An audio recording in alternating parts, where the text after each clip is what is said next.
Okay, remember when I said that?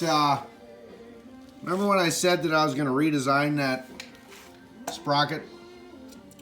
I totally went in a different direction. I could not get that. You know, here's the bracket, and I drilled it. You know, and I put the bolt on. I just couldn't get it tight enough. Okay, so you know, I'm on it with a pry bar, trying to pry up on it. I got the spring on it, pulling down, and there was too much slop in the chain. So then what I did was and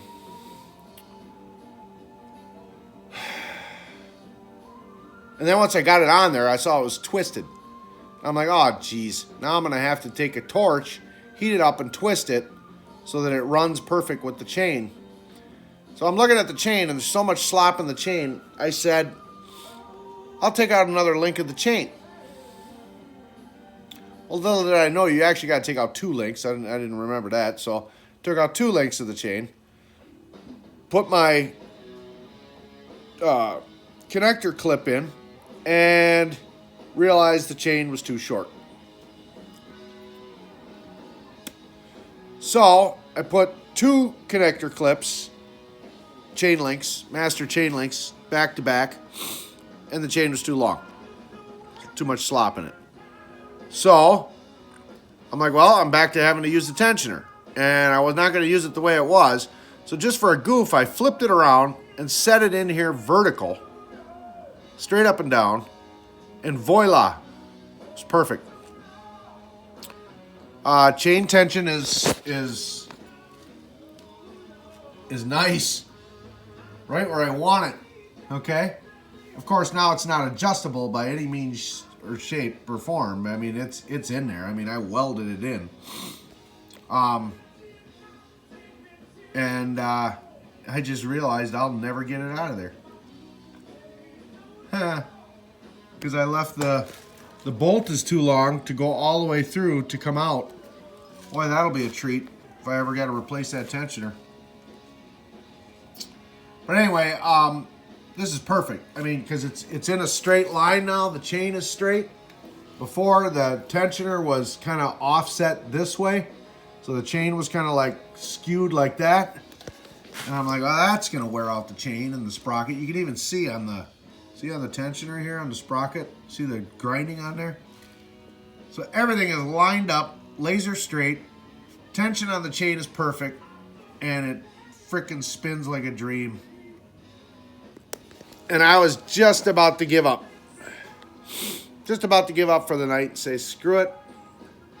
So that's what happens when all of a sudden, you know, you're doing something and all of a sudden it just, another idea just pops in your head, and I love that. And then it works. So that's perfect. All right, so I'll show you the throttle. So here I am. Here's my limp steel cable. All right. So all I did was drill a hole in my throttle lever, which I got to do anyway, because that's where I'm going to put the real cable, is through there. And just zip tied it onto the frame here. And it's nice and limp. I mean, this is nice and wimpy cable. And then I just sit here like this and pull on it. And voila, I can get wide open throttle just from doing that. I took some heat shrink tape, put it over the end of the cable so it didn't come unraveled. Had to drill out the hole on the handle a little bit.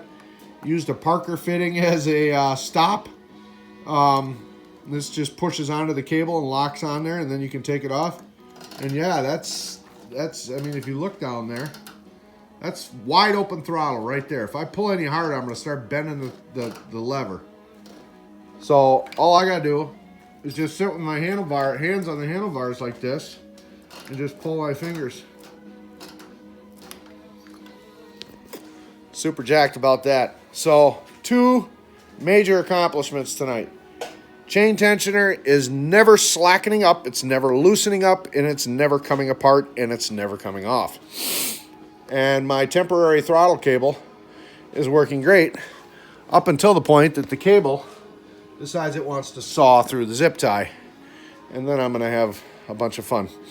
But like I said, this is temporary.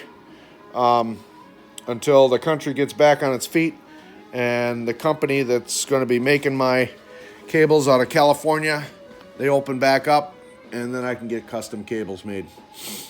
So, yeah, I fired it up, ran it through a couple of RPM revolutions, watt all the way down to idle, and back up to watt, wide open throttle for those of you that don't know what it means.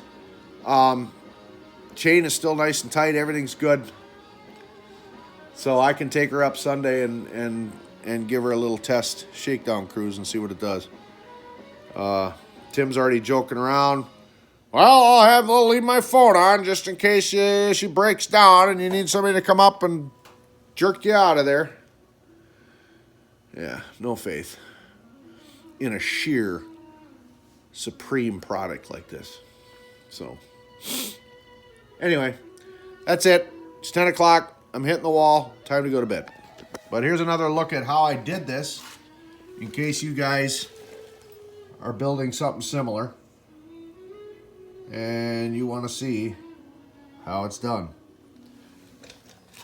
Centrifugal clutch, heavy duty. And you better go with heavy duty because she gets smoking hot. And then the tensioner's welded on. Just like that. Good tension on that chain. Perfect. I'm golden.